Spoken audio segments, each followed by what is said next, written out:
Solo levelling के बिल्कुल नए एपिसोड पर आप सभी का स्वागत है। तो आज हम लोग बात करने वाले हैं सोलो लेवलिंग एपिसोड नंबर 8 के बारे में।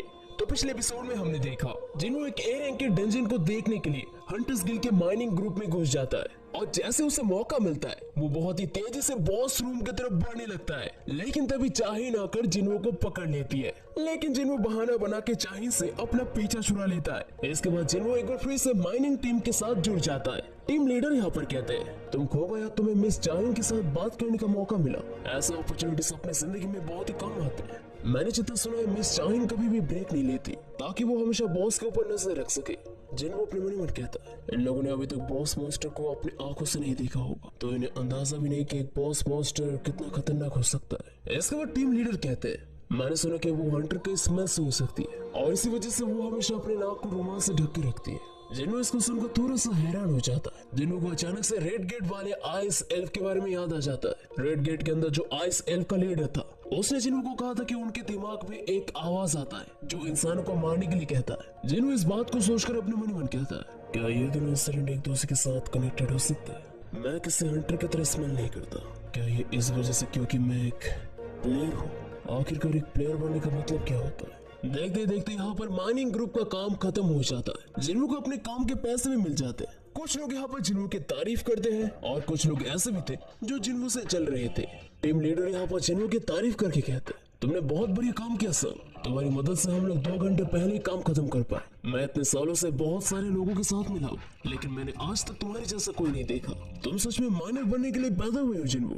वैसे मैं ये सभी को नहीं पूछता, लेकिन क्या तुम हमारे साथ काम करना चाहते हो? मैं अच्छे तरीके से देखूंगा कि तुम्हें तुम्हारे काम के अच्छे पैसे मिले। जिन्हों इसके बाद मुस्कुरा के कहता है ऑफर के लिए आपका बहुत बहुत शुक्रिया, दरअसल मैं किसी और चीज पे काम कर रहा हूँ। टीम लीडर यहाँ पर थोड़ा सा निराशा के साथ कहते हैं तो इस बारे में हम लोग कुछ नहीं कर सकते, लेकिन कल के बारे में क्या ख्याल है? क्या कल तुम आ सकते हो? जिन्हों अपने मन ही मन कहता है 2 दिन के अंदर मेरे रीटेस्ट होने वाला है और वैसे ही मुझे ए रैंक के डंजन में जाने का सिर्फ एक्सपीरियंस चाहिए था जो मुझे अभी मिल चुका है। लेकिन कल और एक रेड में जाने का नाम सुनकर जिन्हों काफी ज्यादा हैरान हो जाता है। जिन्हों इसके बाद पूछता है क्या कल भी हंटर्स गिल्ड रेड पे जा रही है? टीम लीडर कहते हैं कि हंटर्स गिल्ड कल और एक ए रैंक के डंजन में जाने वाली है और कल हंटर्स गिल्ड का B स्क्वाड जाने वाला है। जिन्हों ये सुनकर काफी ज्यादा हैरान हो जाता है। इसके बाद टीम लीडर कहते हैं पूरे कोरिया में हंटर्स गिल्ड एक लौता ऐसा गिल्ड है जो एक साथ 2 ए रैंक के डंजन को क्लियर कर सकता है। जिन्हों ये प्रपोजल सुनकर तुरंत हाँ कह देता है। इसके बाद टीम लीडर कहते हैं तुमने बहुत ही अच्छा फैसला लिया सर, मैं सुपरवाइजर के साथ तुम्हारे पेमेंट को लेकर बात करूंगा क्योंकि तुम बाकी से 5 गुना तेजी से काम करते हो तो तुम्हारा पेमेंट भी डबल होना चाहिए। इसके बाद हमें यू जिन्हों के पास ले जाया जाता है जो अपने कजन यू सायून के साथ एक रेस्टोरेंट पे आया था। जिन्हों यहाँ पर नशे की हालत में कहता है ये जगह मेरे और जिन्हों के मिलने का सीक्रेट प्लेस है, तुम समझ गए? जिन्हों की कजिन कहती है तो तुमने मुझे तुम्हारी सीक्रेट प्लेस में बुलाया क्यों? इसके बाद जिन्हों कहता है मेरे पापा के साथ मेरी बातें पक्की हो चुकी है। जिन्हों की कजिन कहती है क्या सच में? तो इसका मतलब तुम अभी गिल्ड लीडर बन जाओगे है ना? जिन्हों इसके बाद कहता है इसलिए मुझे जिन्हों का मदद चाहिए, लेकिन वो मेरे फोनों का जवाब ही नहीं दे रहा है। उसने मुझे 1 हफ्ते तक कॉल करने से मना किया था। मैं 3 और 4 दिन तक इंतजार किया लेकिन 1 हफ्ता कुछ ज्यादा ही लंबा है। जिन्हों की कजिन ये सुनकर थोड़ा सरप्राइज हो जाती है। जिन्हों की कजिन कहती है तो मुझे भी कुछ ठीक नहीं लग रही हो, क्या तुम दोनों डेट कर रहे हो?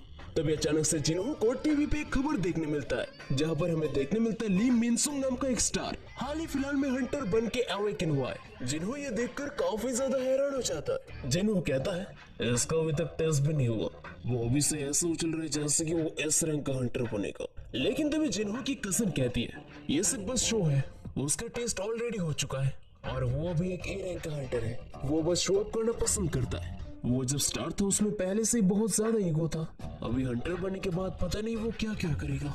जो भी हो अपना फोन दो। मैं देखता हूँ ये लड़का कैसे फोन नहीं उठाता। इसके बाद जिन्हों की कजिन जैसे ही जिन्हों को कॉल लगाने जा ही रही थी तभी दूसरी तरफ से जिन्हों का कॉल आ जाता है। जिन्हों कॉल करके कहता है बहुत दिन हो गए, मैंने देखा कि तुमने मुझे कॉल किया, बताओ क्या काम है? जिन्हों इसके बाद कहता है सर मैं जानता हूँ कि आप 1 हफ्ते तक बिजी रहने वाले थे, लेकिन आखिरकार आप कर क्या रहे थे? जिन्हों कहता है कि वो डंजन में था। इसके बाद जिन्हों पूछता है वैसे तुमने तुम्हारे फादर के साथ बात किया? जिन्हों ये सुनकर बहुत ही ज्यादा एक्साइटेड हो जाता है। जिन्हों कहता है हाँ सर, मुझे आपके साथ इस बारे में कुछ बातचीत करना था, क्या कल आप फ्री हैं? जिन्हों कहता है अगर तुम्हें कोई प्रॉब्लम ना हो तो कल हम लोग रात में मिल सकते हैं। जिन्हों यहाँ पर तुरंत मान जाता है। इसके बाद हमें हंटर्स गिल्ड के चाहिन के पास ले जाया जाता है। चाहिन यहाँ पर जिन्हों के साथ अपने इंटरेक्शन की बातें भूल नहीं पा रही थी और इसी वजह से वो अपने सेक्रेटरी को जिन्हों के बारे में इंफॉर्मेशन इकट्ठा करने के लिए बोलती है। चाहिन को जिन्हों की बातों के ऊपर बिल्कुल भी विश्वास नहीं हो रहा था। चाहिन को लगने लगता है जिन्हों किसी दूसरे गिल्ड का स्पाई है। चाहिन जिन्हों को खबर लेना चाहती है, ये सुनकर सेक्रेटरी काफी ज्यादा हैरान हो जाती है। इसके बाद हमें जानने मिलता है कि हंटर्स गिल्ड के लीडर चोई जोंग ने भी जिन्हों के बारे में इंफॉर्मेशन इकट्ठा करने के लिए कहा था। ये सुनकर चाहिन बहुत ही ज्यादा हैरान हो जाती है। चाहिन इसका कारण पूछती है, लेकिन सेक्रेटरी को भी कुछ नहीं पता था। सेक्रेटरी यहाँ पर कहते हैं कि हंटर एसोसिएशन की तरफ से जिन्हों का प्रोफाइल लॉक कर दिया गया है, तो इसी वजह से जिन्हों के इंफॉर्मेशन के बारे में किसी को भी कुछ नहीं पता है। एक हाई रैंकिंग के हंटर का प्रोफाइल लॉक करना बहुत ही आम बात होता है, लेकिन उसी जगह एक लो रैंक के हंटर के प्रोफाइल को ऐसे लॉक करना, ये बात चाहिन को बहुत ही ज्यादा अजीब लगने लगता है। इसके बाद चाहिन अपने बिस्तर पे कूद जाती है। वो अपने मन ही मन सोचती है, आखिर वही सब क्यों अलग है, वही एक लौता है जिसके पास से मुझे कोई अच्छा स्मेल मिला। इसके बाद नेक्स्ट दिन जिन्हों अपने माइनिंग के काम के लिए पहुंच जाता है, जहाँ पर सभी लोग जिन्हों का वेलकम करते हैं। और ये नजारा देखकर जिन्हों को पुराने दिनों का याद आ जाता है, जहाँ पर वो जूही, मिस्टर सोंग और मिस्टर किम के साथ एक साथ मिलकर काम करता था। और जिन्हों ये नजारा देखकर थोड़ा सा इमोशनल हो जाता है। इसके बाद फाइनली जाकर हंटर्स गिल्ड का स्ट्राइक स्क्वाड वहाँ पर आ जाता है। उनका लीडर सभी मौजूद हुए लोगों से रिक्वेस्ट करते हैं, क्या आप लोग एक सेकंड के लिए मेरी बात सुनेंगे? दरअसल जो हमारे बैग्स को उठाने वाला था, अनफॉर्चुनेटली वो नहीं आ सका। क्या यहाँ से कोई डंजन के अंदर जाना चाहेगा? सबसे पहले बारी आता है माइनिंग टीम का, लेकिन माइनिंग टीम वाले कहते हैं हम लोग यहाँ से नहीं जाने वाले, और वैसे भी हॉलिंग टीम के लोग ज्यादा ताकतवर होते हैं। लेकिन इसके बाद हॉलिंग टीम वाले भी मना कर देते हैं। कल माइनिंग ग्रुप ने 2 घंटे पहले काम खत्म कर दिया था और इसी वजह से हॉलिंग ग्रुप अपने स्केड्यूल से पीछे चले गए थे। यहाँ तक कि उन्हें डिनर भी स्किप करना पड़ा था। तो हॉलिंग टीम वाले साफ साफ मना कर देते हैं। इसके बाद स्ट्राइक स्क्वाड का टीम लीडर पैसे बढ़ाने की भी बात करता है, लेकिन तभी टीम लीडर कहते हैं, देखिए मिस्टर सोन क्यों, मैं जानता हूँ कि एक पोर्टर का काम सिर्फ बैग्स को उठाना होता है, लेकिन यहाँ पर ज्यादातर डी रैंक और ई रैंक के हंटर्स हैं।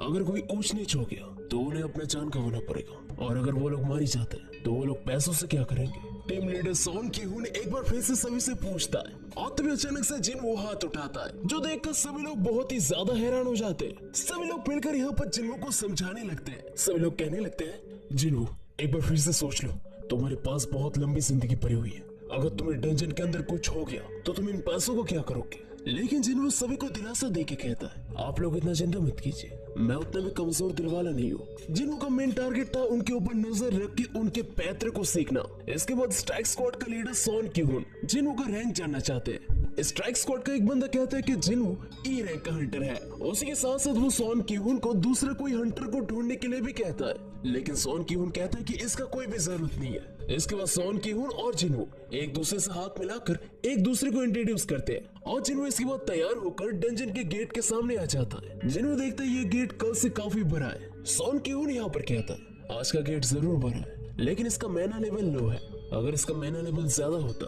तो हमें यहाँ पर भेजा नहीं जाता। जिन्हों इसके बाद इस सेकंड स्ट्राइक स्क्वाड के ऊपर अपना नजर दौड़ाता है। जिन्हों को देखने मिलता है यहाँ पर भले ही इस रैंक के हंटर्स नहीं है, लेकिन यहाँ पर 11 ए रैंक के हंटर्स और 6 बी रैंक के हंटर्स मौजूद हैं, जो एक ए रैंक के गेट को क्लियर करने के लिए काफी होते हैं। अगर हंटर्स गिल्ड की जगह कोई दूसरा गिल्ड यहाँ पर होता तो वो लोग अपने सेकंड स्ट्राइक स्क्वाड को जरूर एंटर करने का परमिशन नहीं देते।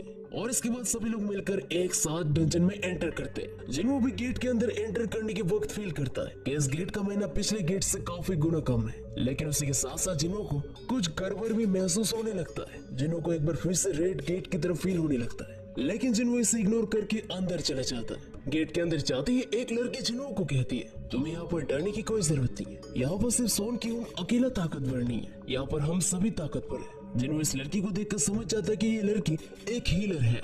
जिन्हों अपने मन मन कहता है, ये शायद ए रैंक की हीलर होगी।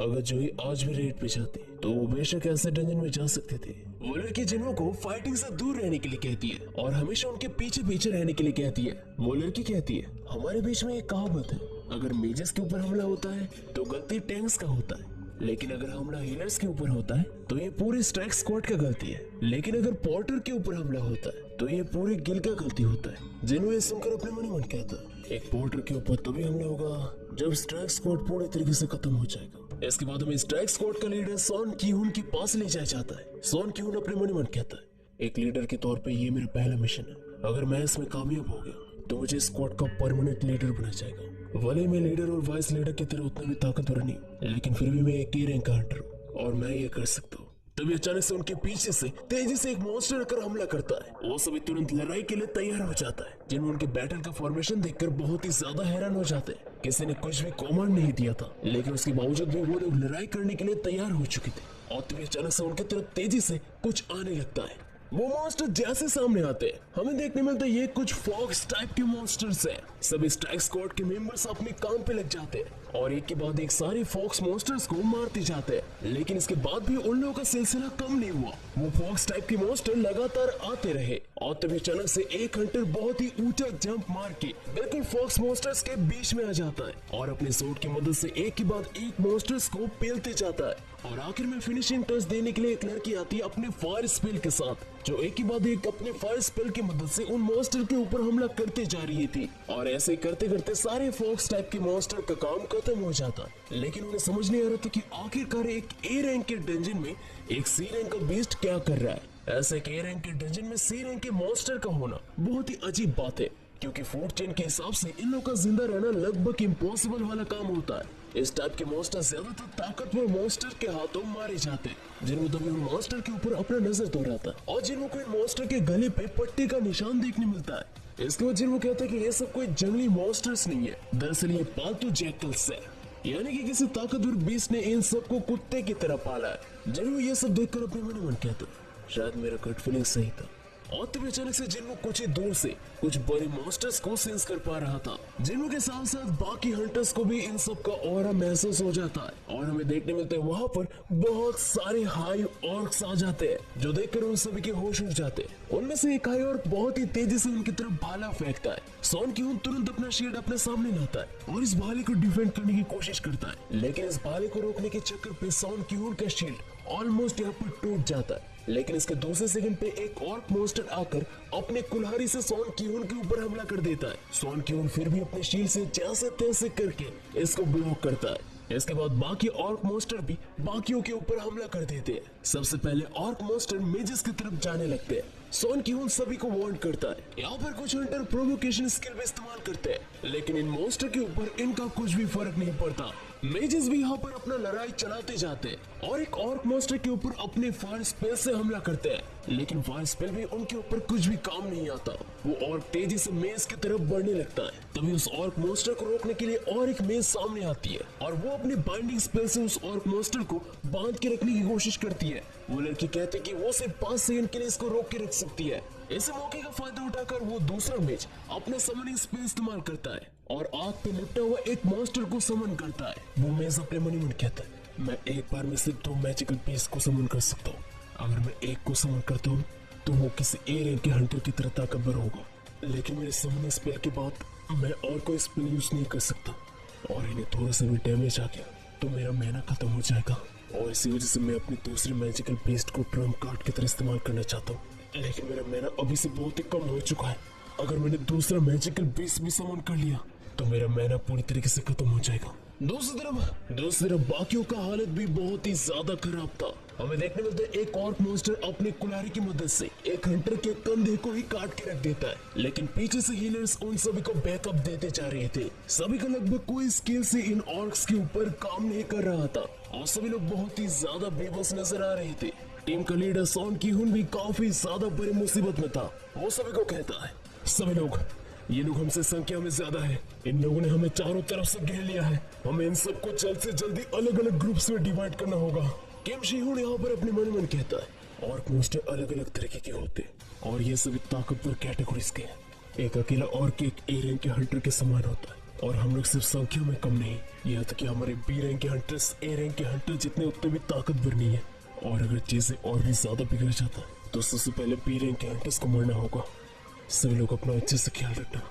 तभी हमें देखने मिलता है एक और मॉन्स्टर एक हंटर के हाथ को ही काट डालता है। तभी ऊपर बचाव के लिए एक समनर मेज आ जाती है और वो अपने समनिंग मैजिक से एक अजीब से मैजिकल बीस्ट को समन करती है जो उस ऑर्क को चारों तरफ से लपेट लेती है। इसके बाद वो लड़की हीलर उस आदमी के हाथ को हील करने लगती है और कुछ ही सेकंडों में उसका हाथ वापस आ जाता है। लेकिन वो लड़की जैसे पीछे मुड़ती है वो देखती है वो ऑर्क मॉन्स्टर बिल्कुल सही सलामत है। वो ऑर्क मॉन्स्टर जैसे उस लड़की के ऊपर हमला करने जा ही रहा था तभी अचानक से जिन वो अपने कैमोफ्लेज इस्तेमाल करके उस लड़की को बचाने के लिए आ जाता है और वो अपने डैगर की मदद से उस ऑर्क मॉन्स्टर के गले पे बहुत ही जोर का वार करता है। जिन के डैगर के स्पेशल एबिलिटीज की वजह से अचानक से उस ऑर्क के गले से खून निकलने लगता है और वो ऑर्क अचानक से तड़पने लगता है। ये देखकर वो लड़की काफी ज्यादा हैरान हो जाती है और देखते देखते वो ऑर्क मॉन्स्टर पूरी तरीके से खत्म हो जाता है और ये देखकर उस लड़की की आंखें खुली के खुले रह जाते हैं। And that's it for the solo leveling season 2 episode number 8। तो एपिसोड आप लोगों को कैसा लगा जरूर से मेरे को ऑब्वियसली कमेंट करके बताओ एंड मेरे चैनल को लाइक करो, चैनल पर नए तो चैनल को सब्सक्राइब करो। तो आज मैं देखने के साथ तब तक के लिए बाय बाय।